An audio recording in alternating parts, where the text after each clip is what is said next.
เคสบายดีเนาะมื้อนี้เราสิมาตึกป่าอยู่ของเมืองเนาะแถวหนองด้วงมาตึกแถวในเมืองเนาะแต่ว่าเป็นป่าของเมืองป่าก็ใหญ่อยู่ป่าคอเนาะแต่มื้อนี้เราสิมาลองลิ่นป่านอนพวกนอนอย่างเพราะมันกบอย่างเนาะเพราะว่าปกติมันเราใช้กบอย่างแต่ว่ามื้อนี้สิลองเอานอนอย่างมาลิ่นก่อนถ้าป่าบ่กินค่อยสิใช้กบอย่างเนาะนอนอย่างพวกปลาอย่างพวกนั้น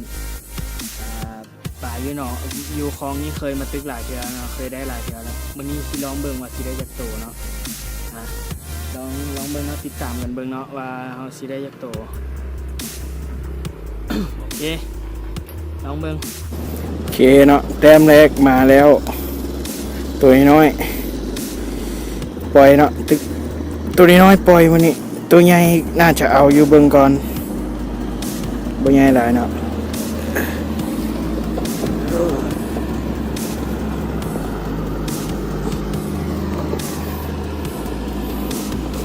โอเคเนาะ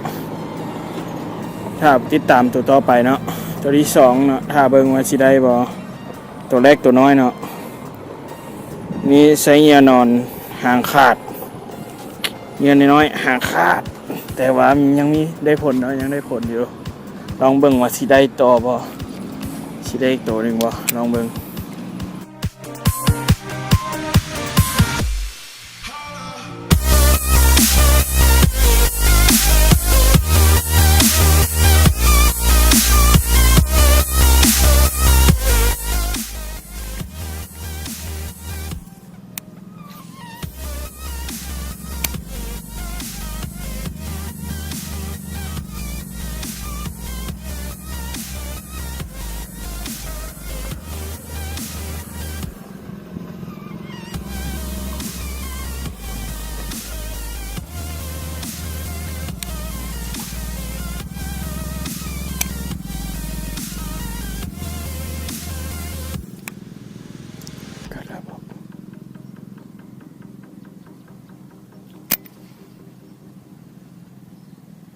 กันแล้วเนาะเรียบร้อยตัวที่สองกัดแล้วล้างน้ำก่อนนี่เนาะตัวที่สองมาแล้ว กัดนอนหางขาดเนาะนอนเก่านอนของ G-Crackโอเคปล่อยเนาะนอนหางขาดแล้วเนาะแต่ว่าใส่ดีเจิกก่อนเนาะได้ผลกัดดีโอเคสองตัวแล้วถ้าเบิ่งตัวที่สามเนาะง่ายๆเนาะฟังคอเบ็ดเข้าไปในตัวเหยื่อกันเนาะเจิกมาปากกัดทรงสายแล้วซับเลย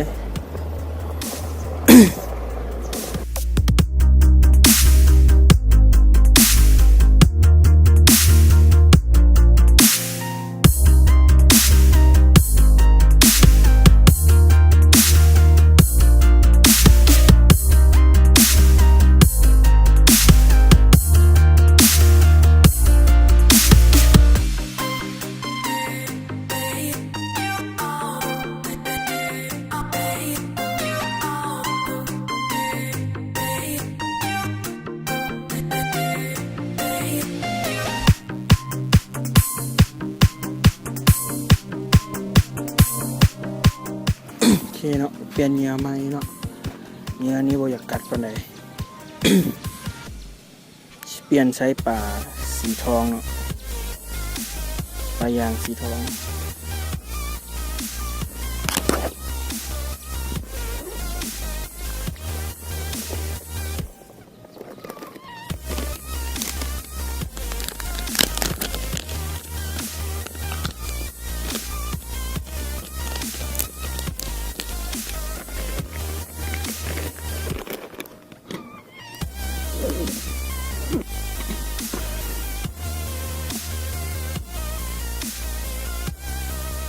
เนาะปลายางสีทองเนาะกองหัวนี่เนาะ ดึงมาปึ๊บให้มาฮอดหัวเบ็ดตัวนี้แล้วแทกประมาณนี้ก็เลย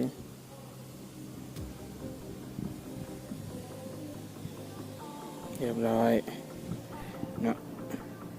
ลองเบิ่งสิกัดบ่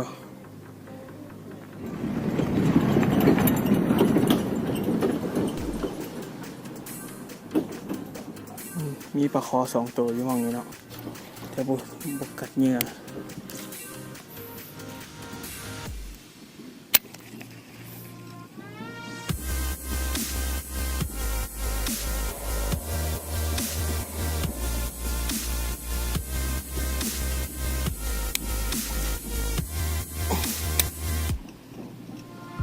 โอเคกันแล้วเนาะส่งสายก่อนเตรียมเรียบโอ้หลุดซ้ำสัตว์เอ้ย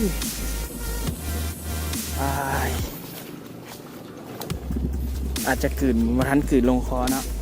มันเลยหลุดเอาไม่เปลี่ยนเหงื่อพึบกัดเลยเนาะ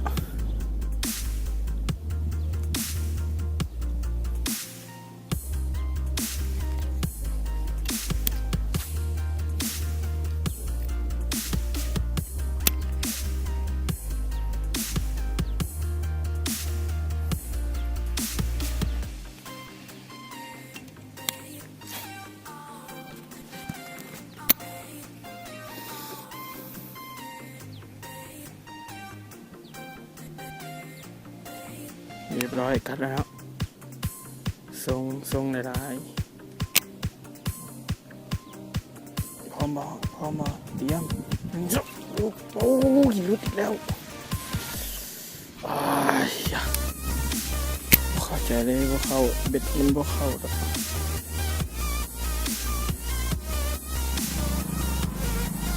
เปลี่ยนใส่กบอย่างเนาะ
กัดแล้ว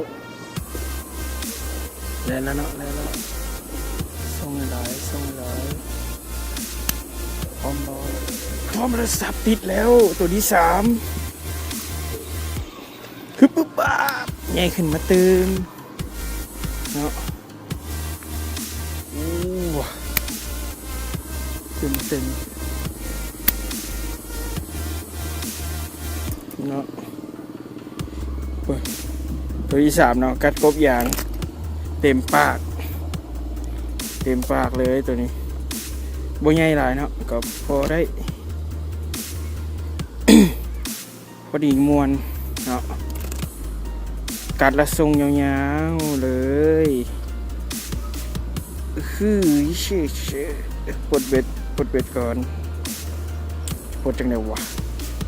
ปลดเงี้ยไปกินเต็มปากจะไปก่อนตัวนี้เลือดออกหลายเนาะบ่ปล่อยน่าจะตาย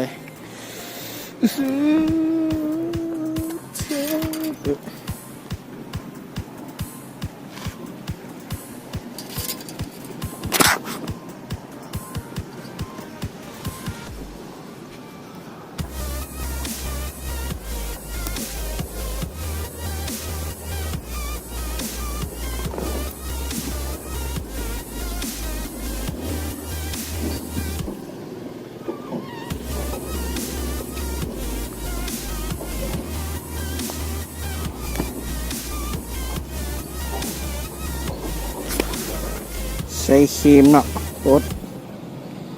บีบนิ้ว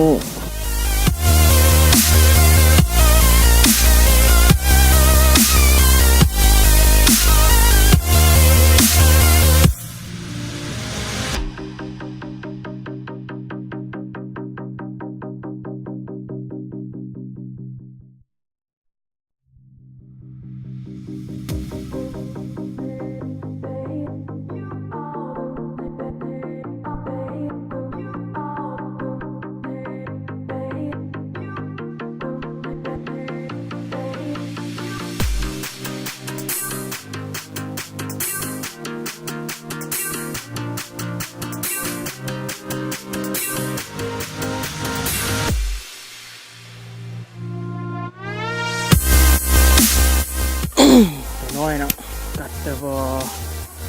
อมเบ็ดเนาะตัวน้อยเลยเรียบร้อยกันแล้ว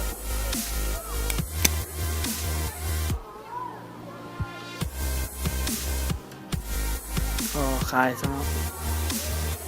ตัวน้อยเลยนี่ตัวน้อยเนาะตัวใหญ่มันเห็นแล้วบกัดเบ็ดเว้ย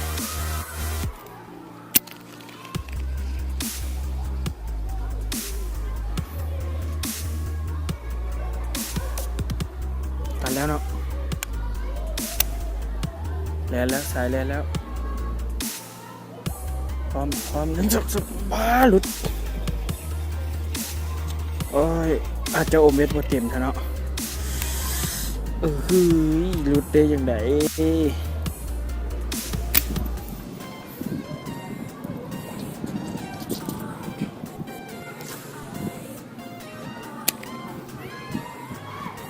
กัดแล้วเรียบร้อยกัดอีกแล้วเนาะ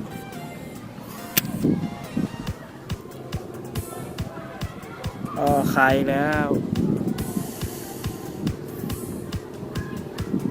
เรียบร้อยกัดอีกแล้ว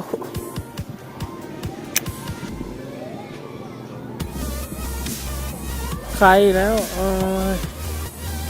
กัดดีเดี๋ยวบ่อมเนาะกัดละคลายตัวที่สี่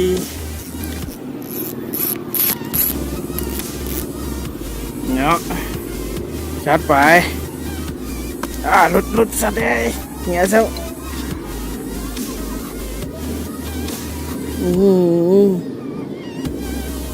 ตัวที่สี่เนาะชัดไปเลยกับเงี้ยนะหน่วยได้4ตัวละหน่วยแต่ว่าตัวน้อยนะเขาปล่อยกันใช้สำนีเขาเอา สลายมันโตคืบไปสินะมันน้อยโพดแล้วปล่อยไปก่อนมันใหญ่แล้ว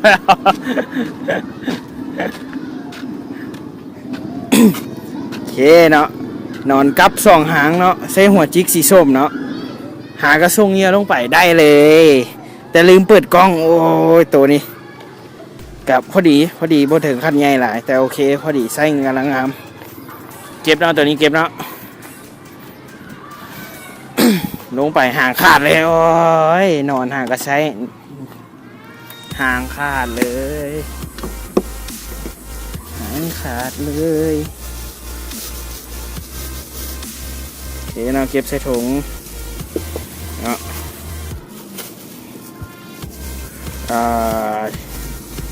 เอาไปให้คนข้างบ้านเนาะ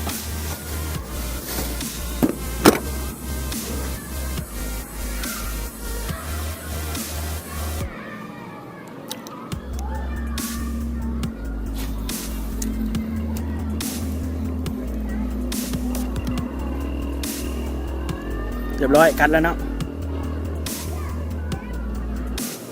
โอ้ยวาง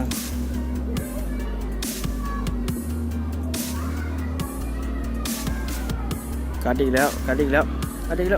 โอ้หลุดกัดดีขนาดเนี้ยนี่เนาะหัวจิกสีส้มเนาะนอนกับสีเขียว2 หางเนาะแต่กี้เจอตัวอยู่นั้นไปหางขาดเลยเหลือหางเดียวเนาะมาตีต่อไปเดี่ยวกับกัดบ่ต้องฝังเบ็ดเนาะหัวจิก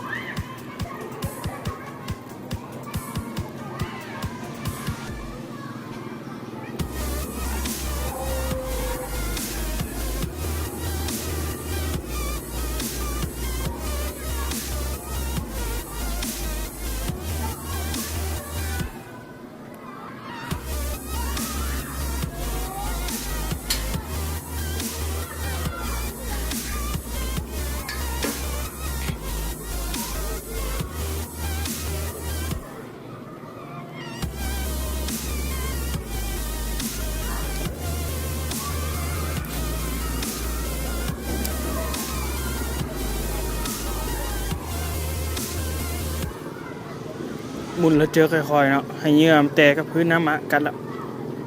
เนาะกันแล้วเนาะกันแล้วอุ้ยหลุด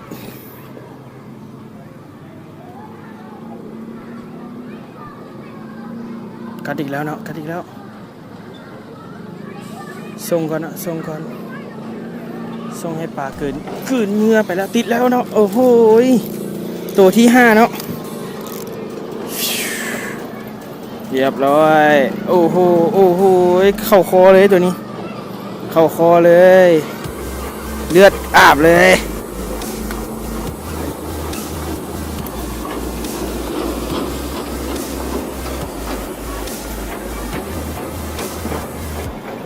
ตัวนี้ปล่อยบ่ได้เนาะเลือดเบ็ดเข้าคอเนาะถ้าปล่อยน่าจะตายต้องได้เก็บเนาะ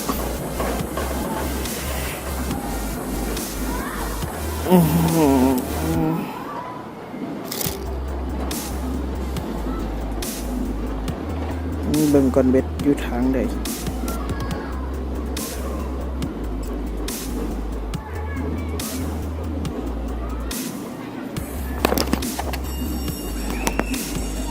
ตัวนี้เนาะ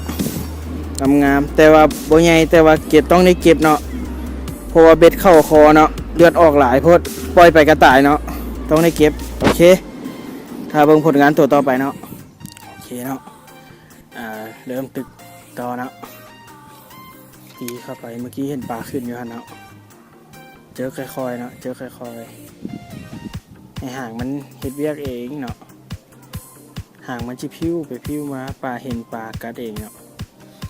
กัดดีขนาดสีเขียวเนาะสีเขียวใส่สีเขียวมานี่บ่ค่อยพลาดสีเขียวแต่ปัญหาใส่เปลือกเหงื่อหลายใส่นอนยางนี่โคตรเปลือกเหงื่อเลยปลากัด2-3 เทื่อเหงื่อขาดแล้วแต่ว่ายางมันกัดน้ำหนักคายเนาะแต่ว่าปลายางเวลามันอบมันจะกลืนเลยเนาะสงสัยน้อยนึงแล้วซับเลยลองเบิ่งไหม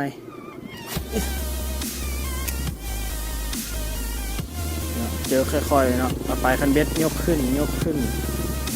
กันแล้วเนาะกันแล้ว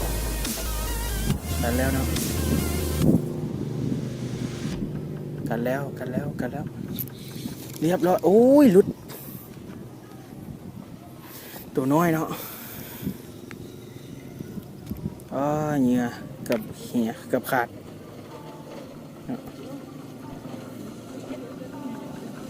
พยายามเนาะปลากัดแล้วแปลงเหงื่อเนาะแปลงเหงื่อดีๆปลามันค่อยบ่อนะเนาะเวลามันค่อยบ่พลาดโอเคกัดดี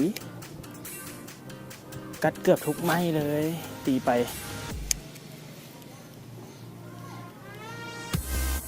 เนาะยกปลายคันขึ้นเรียบร้อยกันแล้วโดดซ้ำเหงื่อติดเลยเกาะเลย ก็ขี้เหงื่อเนาะนี่แหละเนาะเหงื่อที่ว่าบ่มีนะบ่ได้เป็นพวกหัวจิกเนาะเหงื่อมันมักจะก็ขี้เหงื่อเนาะ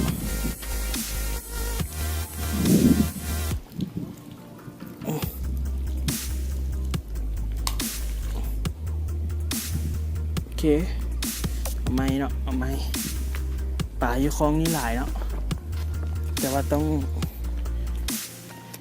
รอตีน้อยนึงปลาขึ้นหลายอีกแต่ว่าส่วนหลายเป็นปลาน้อยเนาะปลาบ่ค่อยใหญ่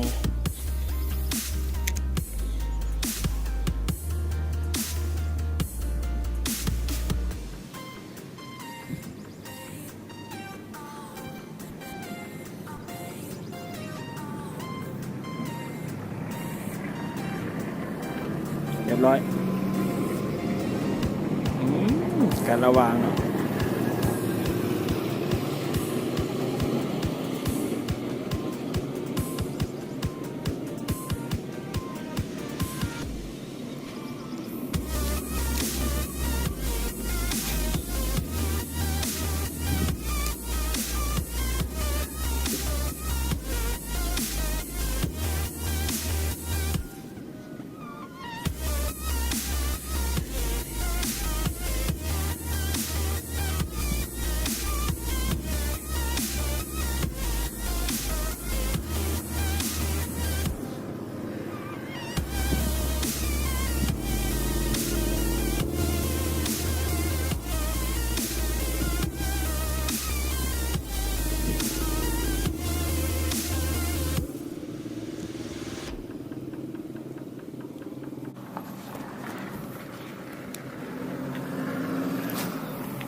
นมาซื่อๆก็ได้เนาะ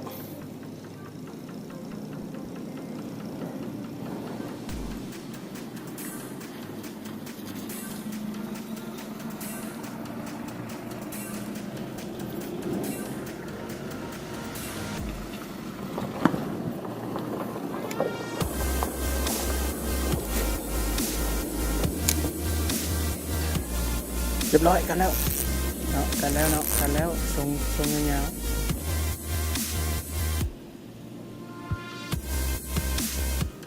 ยังอยู่พร้อมเรียบร้อยโอ้โหขี้เหงื่อบ่น่าจะติดขี้เหงื่อแต่เด้อนี่ปลากัดปลาตัวบักใหญ่เนาะแต่ว่ามันน่าจะคายก่อนเป็นขี้เหงื่อซะเด้อ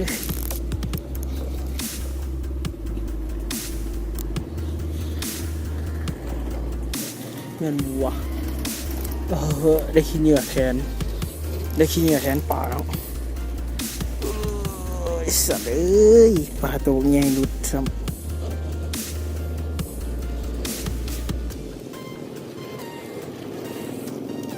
ส่งโดดเนาะส่งโดดกันไปปลา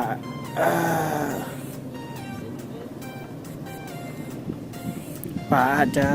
กัดแล้วเราแหวงเหงื่อเนาะพวกมันอาจจะถือขอเบ็ดแล้วมันวางก่อนนี่ข้อเสียของมันเหงื่อที่บ่ได้ฝังคมเบ็ดเนาะใช้โตเหงื่อ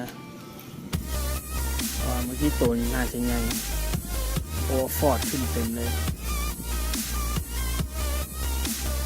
เป็นยังเนาะลองเอาไม้เนาะ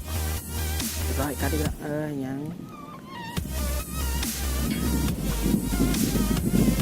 เดี๋ยวเนาะย้ายบอลเนาะอย่าไปตึกอย่าไปตืมเปลี่ยนเหงื่อเลย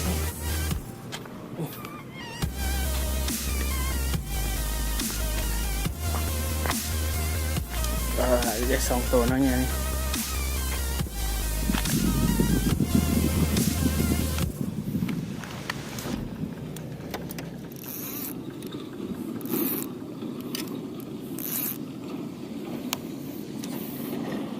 โอเคเนาะเปลี่ยนตัวไม้เนาะเป็นสีเหลืองอ่อนเนาะเป็นมีมุกน้ำ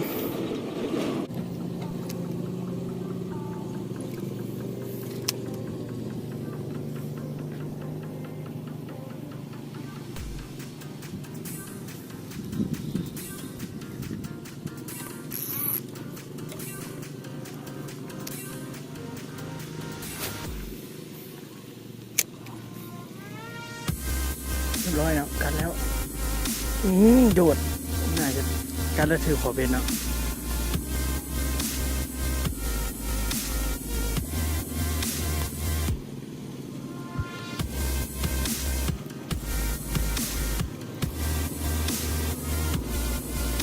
วันนี้กัดละสีซับเลยเนาะ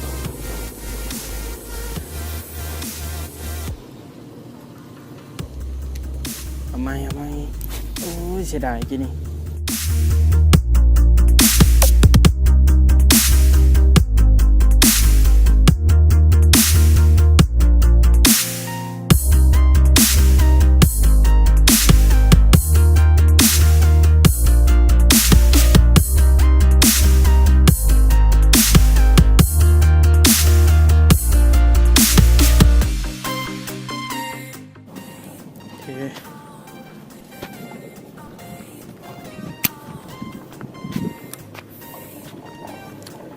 เปลี่ยนมาใช้เป็นปลายางหัวจิกสีส้มเงี้ยเนาะวันนี้เนาะปลายางตัวสีเขียวดำลองเบิ่งว่าสิได้ผลบ่อู้ยขึ้นปลาขึ้นมีปลาขึ้นอยู่เนาะเป็นนึงตีไปใส่ปูเอาไหม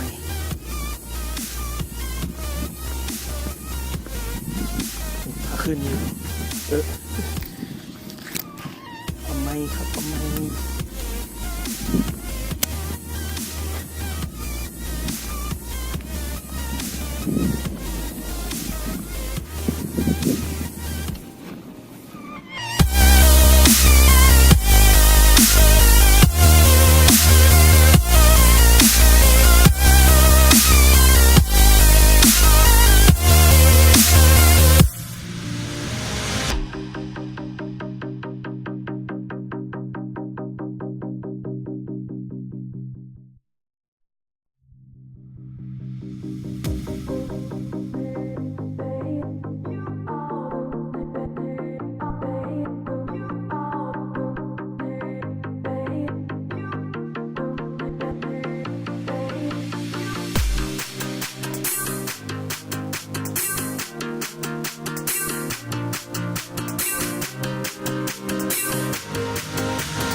ถือเบ็ดไม่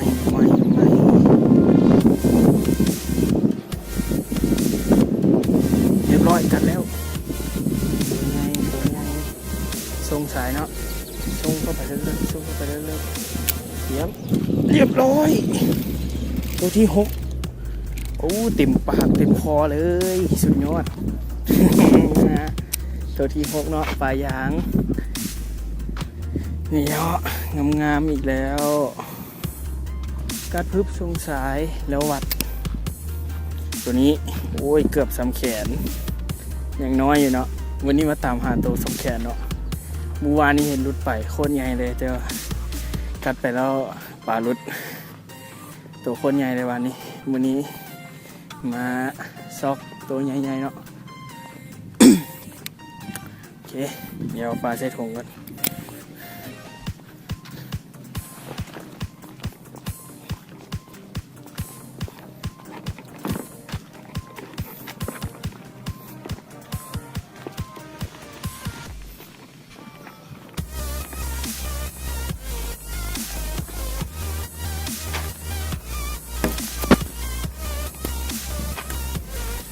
เนาะตัวที่6โอเคเนาะตัวที่6แล้วเนาะต่อไปตัวที่7เนาะปลายางนี่เนาะใส่ดี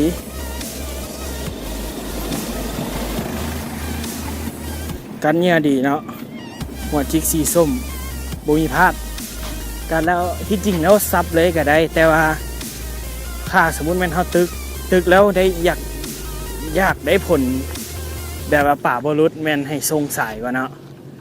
แต่ว่าปัญหาคือบางทีป่าเวลามันกัดแล้วมันตื่นขอเบ็ดเนาะมันอาจจะ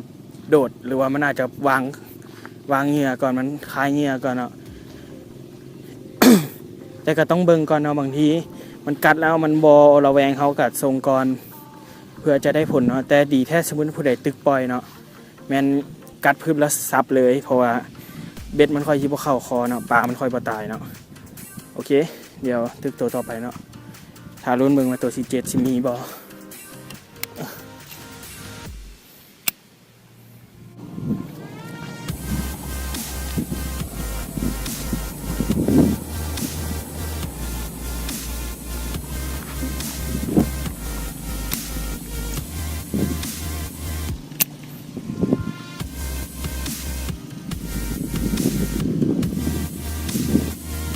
กันแล้วเนาะ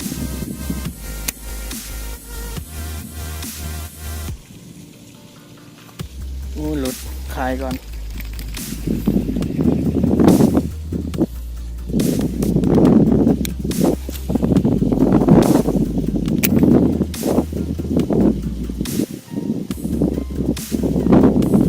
เรียบร้อยกันแล้ว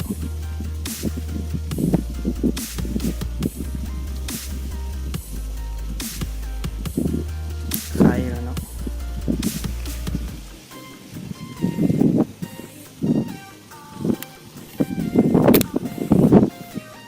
อาจจะเป็นตัวน้อยเนาะ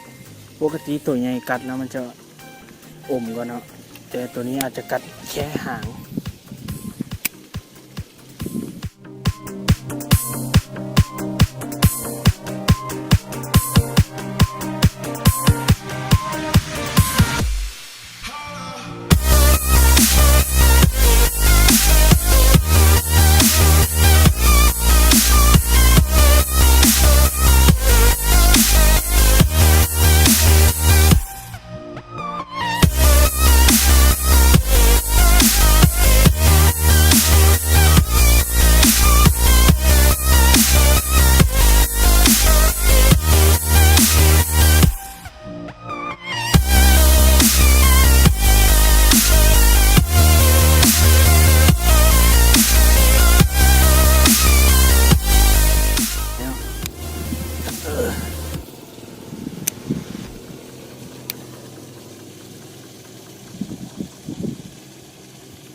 ร้อยเนาะกัดแล้วเนาะ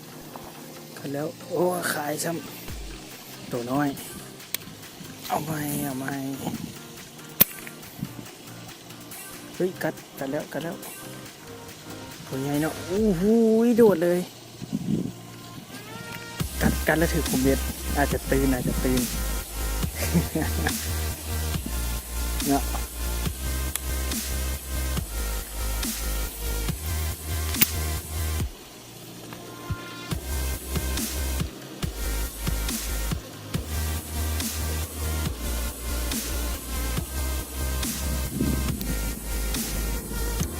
โอเคเนาะ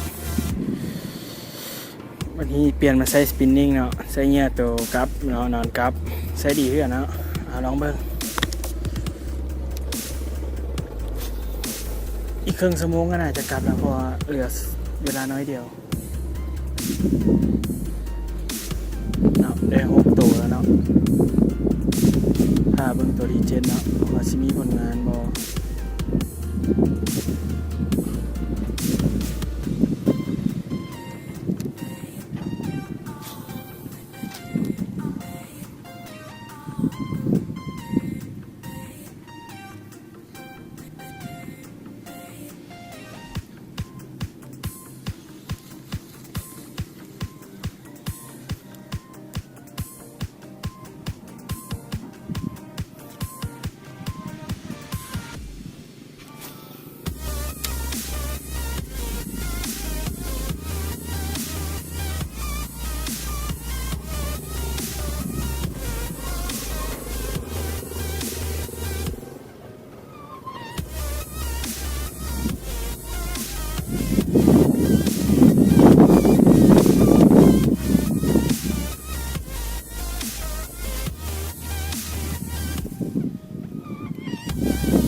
โอ้โคตรใหญ่ว้าเกือบแล้วเกือบแล้ว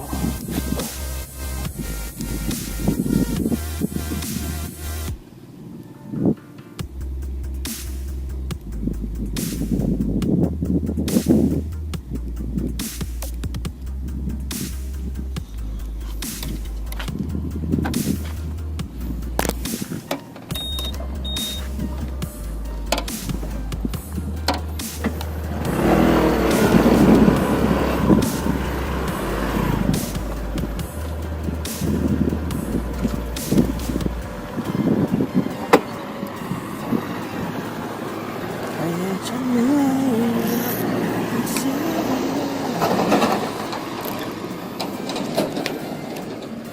กัดที่ไหนตัวนี้นะ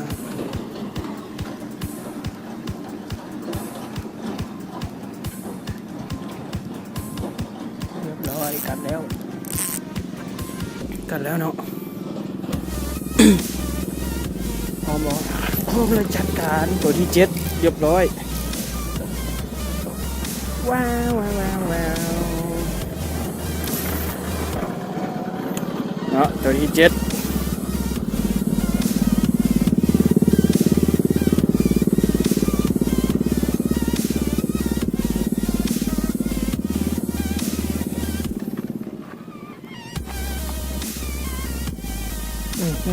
ตัวที่7ว้าวตก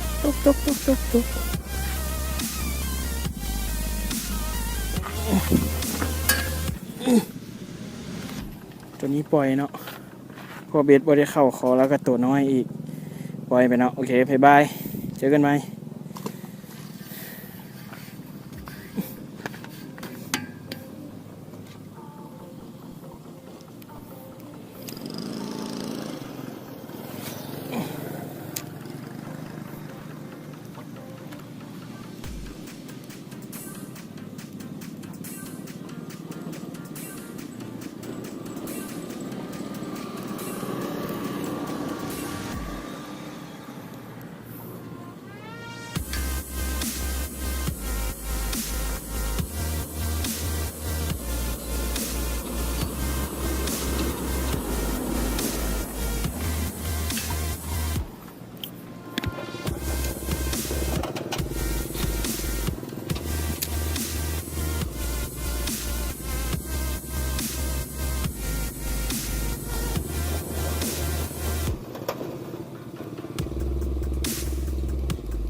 ตาม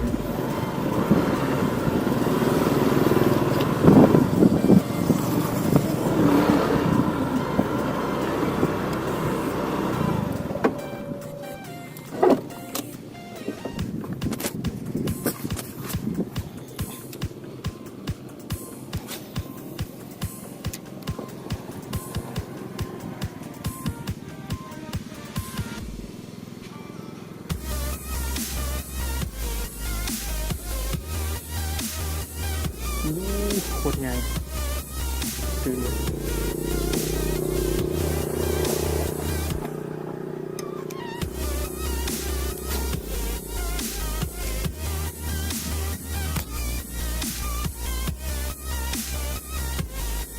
ล้วก็ก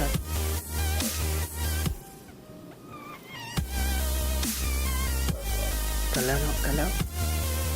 วัดเรียบร้อยตัวที่8บ้าหลุดตัวที่8หลุดซะเด้ตัวน้อยเนาะตัวน้อยหลุดเสียพอยังเอาไหม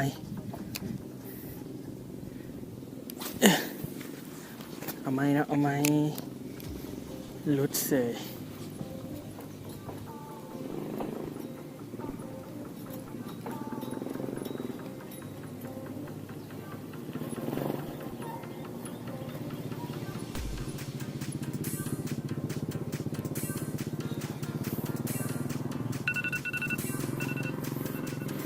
เนาะเบิดเวลาแล้วเนาะสิได้กลับละเพราะว่ามีเวียก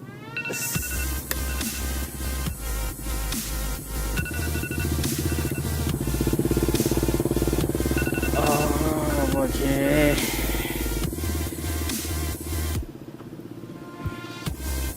กลับก่อนโอเคเนาะวันนี้สรุป7โตเนาะ ตัวที่8ตัวสุดท้ายหลุด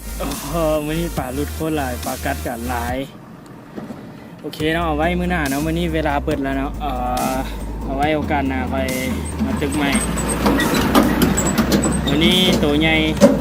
บ่ได้เนาะได้เกือบซ้ำแขนน้อยเดียว เอาไว้โอกาสหน้าแล้วกับมื้อนี้คิดว่าน่าจะพอแล้วพอสิไปเวียกต่อโอเคโชคดีบ๊ายบาย